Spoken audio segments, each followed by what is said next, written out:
오늘은 6학년 1학기 수학의 마지막 시간이기도 한 직육면체의 겉넓이 구하기 시간입니다. 마지막까지 최선을 다해서 배우길 바랍니다. 참고할 수 있는 교과서 페이지는 126쪽부터 129쪽입니다. 그럼 함께 배워볼까요? 직육면체의 겉넓이를 구하기 위해서 전개도가 나와 있는데요. 전개도에서 비어있는 부분에 얼마가 들어가야 하는지 그림을 살펴보면서 채워보시기 바랍니다. 확인을 해보면 9cm와 8cm는 나와 있고 높이, 미음 부분, 디귿의 옆부분이죠. 디귿의 옆부분은 결국 미음의 옆, 이 모서리이기도 하기 때문에 5cm인 것을 확인할 수 있습니다. 직육면체의 겉 넓이라는 것은 말 그대로 각 면의 넓이들의 합이라고 할 수 있을 텐데요. 직육면체의 겉넓이를 구하는 방법은 몇 가지가 있습니다. 오늘 배우는 방법들 중에 가장 편한 것을 사용해도 좋고, 이왕이면 모든 방법을 잘 익혀서 선택할 수 있는 것이 더 좋겠지요. 먼저 첫 번째 방법으로는 기역, 니은, 디귿, 리을, 미음, 비읍을 모두 차례대로 더해주는 것입니다. 직사각형의 넓이를 구할 수 있다면 직육면체의 겉넓이도 구할 수 있는데요. 기역부터 먼저 확인을 해보면 가로와 세로가 9와 8인 것을 확인했습니다. 그래서 기역은 9 곱하기 8, 니은은 9, 5, 그래서 9 곱하기 5, 디귿은 이 부분이 8cm겠죠? 그래서 8 곱하기 5, 순서대로 리을은 9 곱하기 5, 미음은 8 곱하기 5, 비읍은 9 곱하기 8이 됩니다.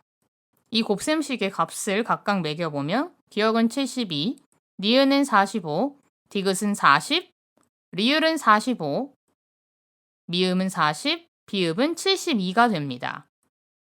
그래서 72 더하기 45 더하기 40 더하기 45 더하기 40 더하기 72, 이렇게 6개의 직사각형의 넓이를 모두 더해주면 되죠. 이 값들을 모두 더해주면 314제곱센티미터가 됩니다. 이번 단원이 덧셈을 하는 방법을 알려드리는 것이 아니라서 계산 과정은 생략했지만 6개의 면을 더하다 보면 계산 실수가 종종 일어나곤 하니 주의해서 해결해 주시기 바랍니다. 지금 확인을 해보면 이렇게 2개의 면씩 같은 넓이를 가지고 있는 것을 알 수 있습니다. 직육면체의 전개도를 배웠을 때, 직육면체의 전개도 그리기를 배웠을 때를 기억해 보면 이렇게 같은 부분은 서로 마주보는 면입니다.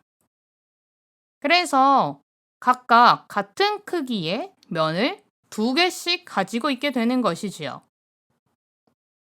이러한 특징을 바탕으로 또 다른 방식, 즉 40, 72, 45 이렇게 세 면을 더한 후에 2배를 해주는 방법도 있습니다.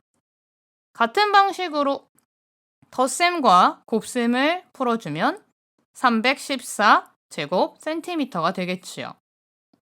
이렇게 직육면체의 겉넓이를 구하는 기본적인 2가지 방법은 모든 면의 크기를 다 따로 구해서 더하는 방법과 한 꼭지점에서 만나는 세 면의 크기를 더한 후에 2배를 해주는 방법도 있을 것입니다. 물론 직육면체의 모양이 다양하기 때문에 조금 다른 전략을 써야 하는 경우도 있는데요. 이번 문제는 전개도를 직접 그리고 겉넓이를 구하는 문제가 되겠습니다. 직육면체의 전개도를 그릴 때 조심해야 하는 점은 이렇게 안쪽 선들은 점선 표시, 모서리를 따라서 자른 모서리들은 실선으로 표시해야 된다는 것을 유의해 주시기 바랍니다. 먼저 실선 부분을 그려보면요. 요 면에 닿는 그 다음 면을 그려야 하기 때문에 6칸 이동해 주고요. 그 다음으로도 보면 이 지금 밑면이 6cm, 6cm로 정사각형 모양이기 때문에 또 6cm를 이동해 줍니다. 높이는 10cm죠? 같은 방식으로 6cm를 그려주고 한 번 더 반복해 줍니다. 그 다음에는 밑면을 그려야 하는데요. 6 곱하기 6 크기의 정사각형이기 때문에 같은 방식으로 6, 6, 6 그려주면 거의 다 완성되었습니다. 요 부분에 점선만 그려주면 완성이죠.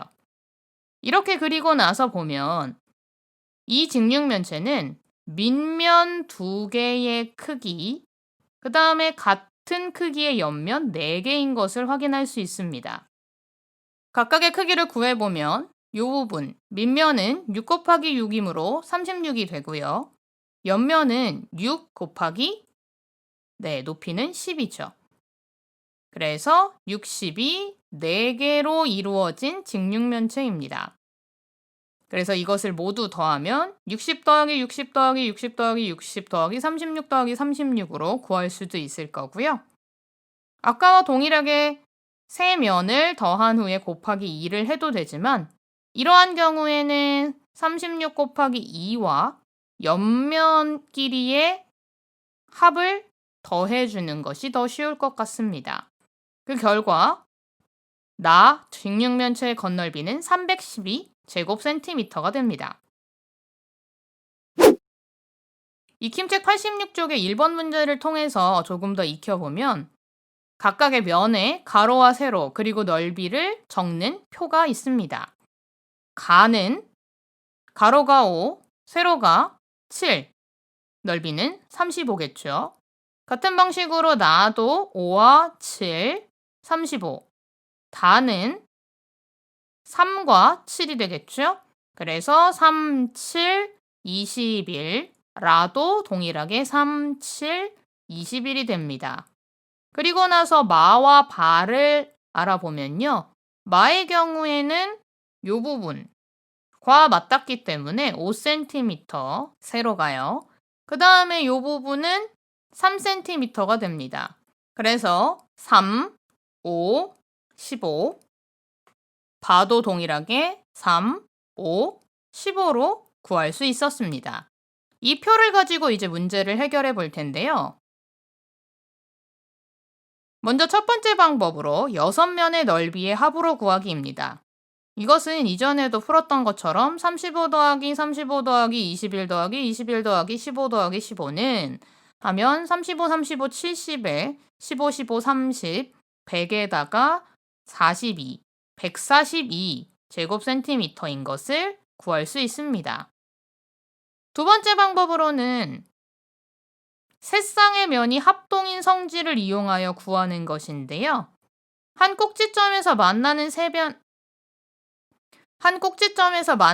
면의 넓이의 합, 즉 각각 다른 세 가지의 넓이를 적어주고 35와 21과 15를 더해준 다음에 2배를 해주는 방식으로 문제를 해결합니다. 이번에도 답은 142제곱센티미터가 되지요. 이번에는 한 가지 방법을 더 이야기하고 있는데요. 옆면과 두 밑면의 넓이의 합으로 구하는 방법입니다. 이렇게 두 가지로 나누어 보았는데요. 옆면의 넓이는 이것 전체를 직사각형으로 보고 해결할 수도 있을 것입니다. 높이는 나와 있고 밑변 또는 가로가 없죠? 가로를 구해보면 53, 532 반복되기 때문에 16cm일 것입니다. 그래서 옆면의 넓이는 16 곱하기 7, 밑면은 5 곱하기 3짜리 직사각형이 2개이기 때문에 5 곱하기 3 또는 3 곱하기 5라고 쓸 수 있겠죠. 이렇게 구한 값들을 더해주면 이번에도 건널비는 142제곱센티미터가 됩니다. 이렇게 오늘은 직육면체의 건널비를 구하는 방법을 배워보았는데요. 덤벙덤벙거려서 곱셈에 계산 실수가 있지 않으면 틀리지 않을 문제이긴 합니다. 6학년 1학기 동안 수학 공부를 열심히 한 여러분을 응원하고요. 2학기에는 조금 더 자신감 있게 수학 공부에 참여하시기 바랍니다. 그럼 즐거운 방학 되시고요. 정말 수고 많으셨습니다. 안녕!